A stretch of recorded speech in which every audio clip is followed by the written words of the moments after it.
Brought to you by DIS, keeping companies connected with cloud-based solutions. Come on! Conor, good to chat with you again. Let's start with the obvious point. Your latest signing, your latest addition. Why have you decided to bring in Danny Rowe?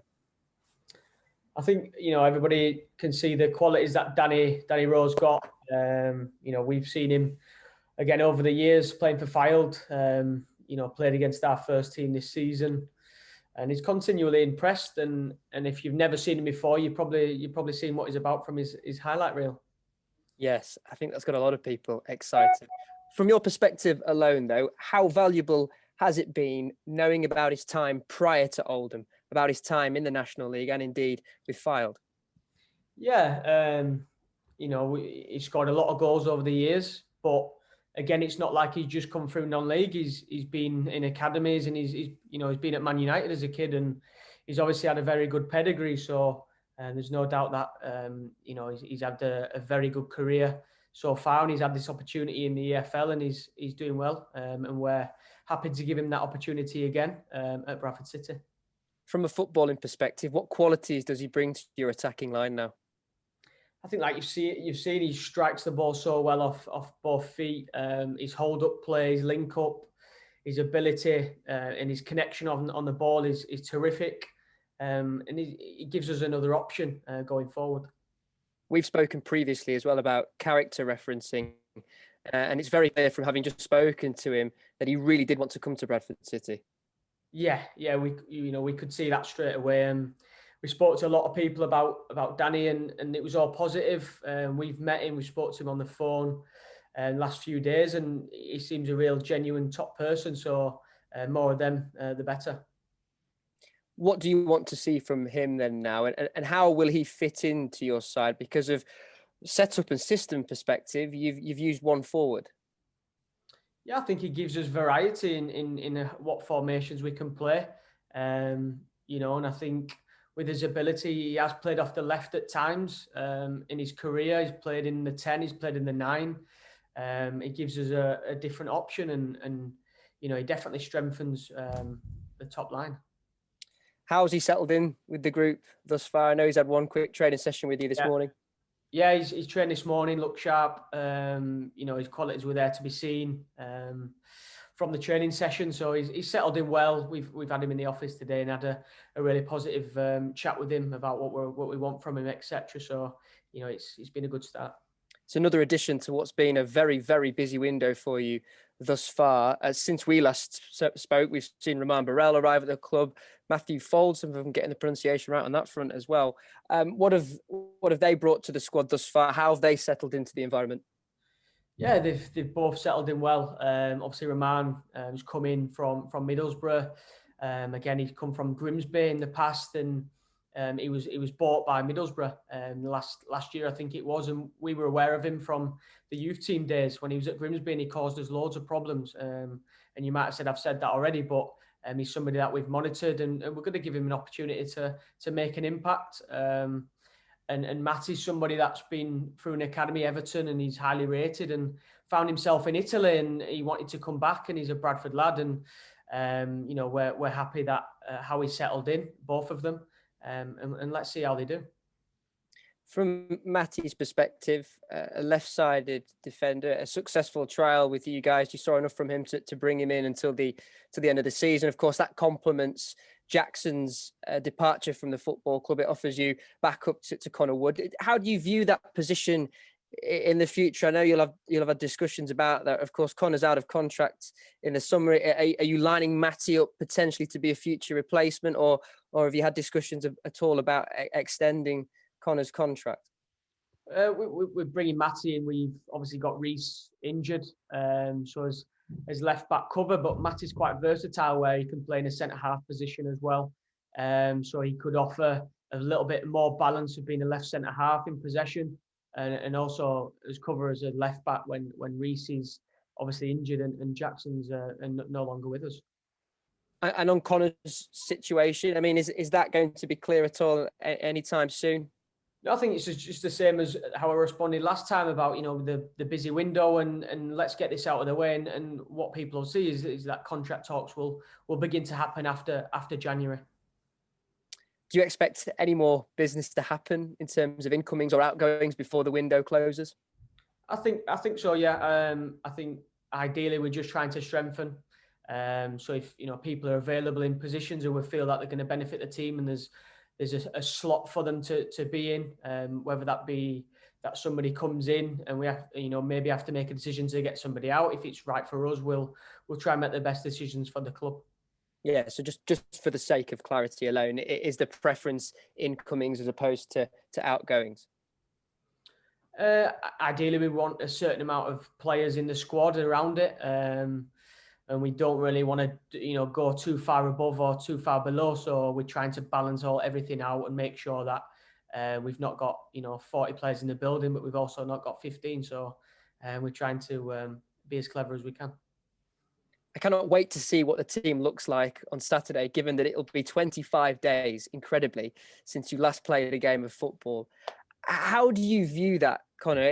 Has it been an opportunity for you? Obviously, it comes with negatives, but when you reflect on that period of time, what will you take away from it? I think what it's not by choice. So, everybody here wants to be playing games, and it's just unfortunate, but me and Mark are the type of people where we just get on with it. It's allowed us to potentially work with the players a little bit more intense. It's probably given us more time to be organised in the weeks to come and the recruitment side. So whilst we've not had the games and we'd have wanted those games, and potentially we're going into the next game not knowing how that could have affected us physically. However, we've tried to prepare the players in the best way possible to expose them to lots of game intensity sessions where we're trying to replicate a game as much as possible in short moments, if you know what I mean. So we're trying to make sure the intensity is high as possible so that when it comes to the game, the lads aren't in a poor place. Is it testing you as coaches more than ever? So new into your role that you are as well. I guess it's something that we've potentially had as youth team coaches where we've not played for amount of time due to the facilities not being as good, etc. And then how you manage the training program to make sure that when you do appear in the next game that you're not in a worse way than you were before.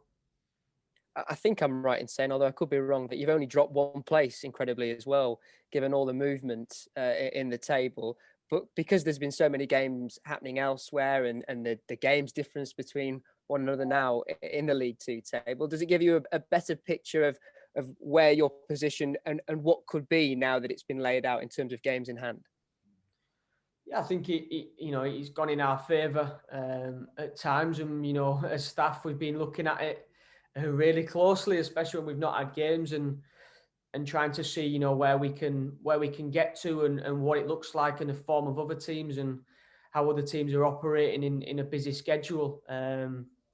Now for us again, I've said it before, just around preparing, playing the games, trying to do as well as we can, and then just trying to get up the table. We're not setting our sights on anything too far. We literally just prepare for the team. We go all out as if it's our last game as coaches, and then we go for the win, and then we do the same the week after. That's how we prepare. As a result of this break, it means there's going to be a hectic schedule on the horizon. I know we've discussed this previously, that you're a fan of the games coming thick and fast, quite like the Christmas schedule that we had recently. So is that something that you're looking forward to in a way? Yeah, it's going to be a challenge physically. We've got to make sure that we've got enough squad and depth to deal with it. But for us, the preparations are hectic, and it's going to be really tough. We know that, but I think everybody's in the same boat. So in terms of having an advantage, it's not necessarily about that. It's just making sure that in the games everybody's able and the morale's high and the condition of the players is high. And it's also a rotation of the team. The team and the squad is going to be absolutely huge for us. Everybody in the building's got a job to do, and we'll just reiterate that. And when people come in, it's an opportunity, and also they're under pressure to perform. But we believe the best players thrive under that pressure anyway. So we're looking to keep the momentum going. That's a point in itself, isn't it? Squad rotation and strength in depth. And I wonder at all if that's changed your tact in this January window as the break continued, the potential need of more bodies. Yeah, it's definitely conversations in place. And again, it's some players can play maybe one game per week, some two. You know, you've got a difference in the abilities of players in their condition and what their bodies are capable to do. And again, we want that depth, but we want that depth to have as much quality as we can. So we'll be relying on everybody within the squad to play their part, that's for sure. Team news-wise, ahead of Saturday, on the injuries front, other than the notable absentees, how are you faring? Yeah, we're okay. You know, we've got some slight issues with a couple of players, and I've mentioned this probably in the last few weeks, and you know, and it's the same this week where, you know, we're hopefully getting him back in for Saturday. But again, we're just monitoring, assessing, and trying to be as strong as we can be. Again, other than the notable absentees, do you anticipate a fully fit squad? Or you're suggesting there that there could be a couple of omissions? Yeah, I think there's a few that, you know, maybe touch and go. So it's too early to say yes or no. The physical department are working hard, and the players are the ones that are, you know, potentially touch and go are doing everything that they can to be available. How are the long-term absentees getting on as well? Reece, Zelly, Richard, and who's the fourth? Pritchard, yeah. Pritchard. Oh, is it? I didn't know Pritchard was one of them.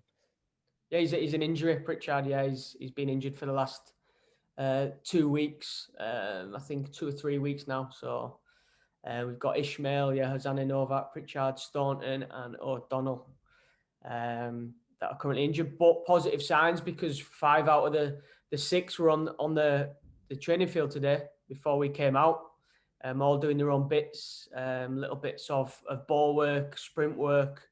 So for us to see them out on the field today is really positive, and I think everybody gets a lift from it. How close are they then in terms of returning and featuring? And I'm thinking more about the long-term ones like Reece, like Bryce and Zelly. Yeah, I think Reece and Bryce are closer than Zelly at this moment in time, just because of the timings. Probably looking at 2-3 weeks around that time scale. And again, it's not just that they're going to be fit. It's how we then introduce them back into the group with the loading and making sure that their injury doesn't happen again. On your opponents, Cambridge, what have you made of their recent form? They've taken themselves to the top of the League 2 table. Yeah, obviously since we played them last, they've been playing well. Obviously, from what we saw against them, they were very organised, and they've obviously got Mullin, who's the top goal scorer. They've got a lot of attacking threat. They've got a lot of size, especially down the spine of the pitch with the centre halves and the centre midfielders. And they're good at what they do. You know, so there's no surprise that they're at, you know, the top end of the table. But for us, we must gain confidence from the last performance that we had against them. But also remember that, you know, they are at the top end, and we have to respect that, and we have to be the underdogs, and we have to put the game plan together better than we did last time. Does having that title as underdogs, though, does that suit you as a City side going into that game? Yeah, I think it's literally any game. Any game we want to be underdogs. We want to have to. Yes, we're a massive club, but you need that mentality and that drive, and that, you know, we don't go anywhere and expect to win. That's the most important thing. We have to work for our goals. We have to work hard on the opponent. We have to outwork and we have to outwit them. And we have to be better on the day. There's no points that are given to you in this league. Well, go well Saturday, Conor. Good to chat with you again. Thank you very much. As you said, when you were youth team coaches, you have plenty of experience of games being off for lengthy periods of time. Has that given you an insight into how long it is what becomes a useful break turns into something that is too long and potentially damaging to the squad? Yeah, we've tried to not, call it or for it to be a break. The players have had to work harder in training to make sure that, this is not going to affect them longer term, and try to replicate a game as much as we can on those days that we had games, which obviously is very difficult, but there's ways and means that you can start to do it. But definitely it's not been a break. It's been a part that we've tried to emulate and replicate the games program still, even though we've not had a game in League Two. As you mentioned, their training, how difficult has that been to do with the snow and then the heavy rain and the winds and everything? Yeah, it's a challenge. I think everywhere else in the country is finding it, especially in this kind of the Yorkshire area recently. It seems like we're the only ones that have had this snow. So it's difficult. You go to any grass pitch at this moment in time and it's waterlogged. So we're having to train on the 4G, which is useful because obviously it doesn't flood as easily. So the training's been good. It's been intense. The players have worked really hard. Does that mean, though, that you have to maybe not train as long with the impact of training on 4G, on the joints and so forth? I think it has to go into our minds. We've got to be mindful of the impact and it being a harder surface, and going from grass to AstroTurf isn't ideal. But again, we've managed that. We've had opportunities to be on grass. If we've not been able to get on grass, we've been able to do some work on the 4G. We just have to up the intensity and make sure there's less breaks, so we're getting the same intensity out of one session if it was on the grass compared to the AstroTurf. Even the AstroTurf has to be a little bit less. And have you had any communication with Cambridge as to what state their pitch is in after the weather the last few days? No, we haven't. We just keep cracking on and wait for that call. There's obviously people who are working in the club who deal with things like that, and we get to know if there's any problems. Okay, thanks very much. Good luck on Saturday. Thank you very much. Conor. Hello. Yeah, you're obviously, as you say, it's been a very busy window. You're bringing players in. I mean, is it a case now you've got a scenario potentially of having to sort of keep people happy because, there's only, as you say, there's only 11 places in that starting lineup, and you've got a lot of competition coming in now?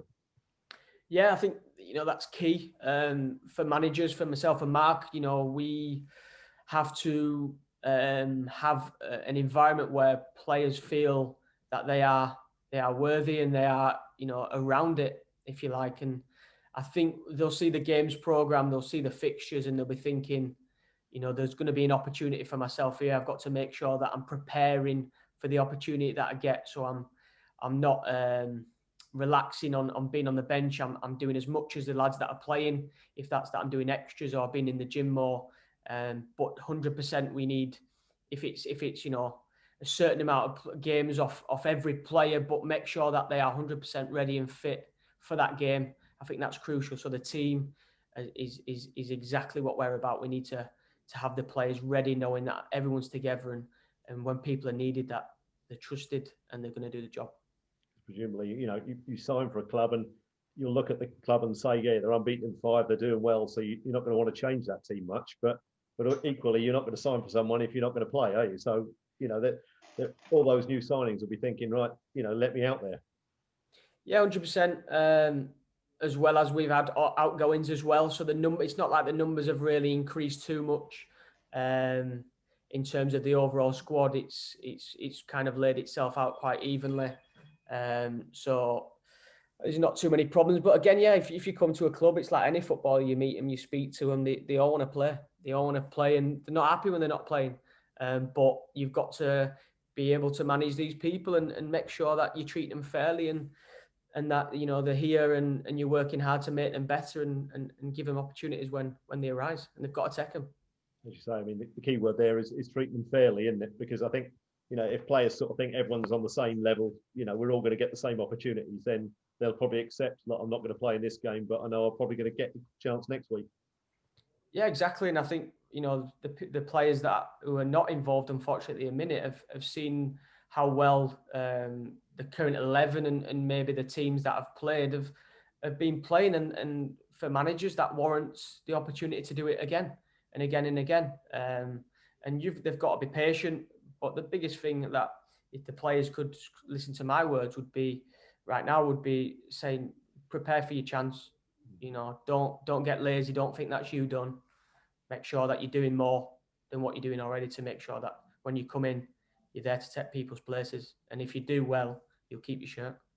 And obviously, as you say, you know, the window's still got a few days left, and you know there might be some more additions. I mean, presumably also the absence of any of these games doesn't help you in sort of thinking which areas are we. You might have an area where you might have a slight question mark over, and you sort of think, well, let's see how it goes. But obviously, when there's not a game happening at the moment, it can make that thinking a little bit frustrating, can't it? Because you know, sort of perhaps leave you a little bit undecided in certain areas. Possibly, I think how we've done it is maybe different, because we've tried to plan ahead of the window anyway. But like you say, you start to see weaknesses in games, and areas that you need to improve within games. However, we've tried to formulate like a plan of what areas we need to strengthen for what reasons, and which players are available. So, and that's what kind of we've tried to do. And the games, yeah, I get what you mean, potentially from not having them. But again, we've been clear and with what we wanted, and so far we've got the players in that we've targeted. So we'll see what happens. Brought to you by DIS, keeping companies connected with cloud-based solutions. Come on.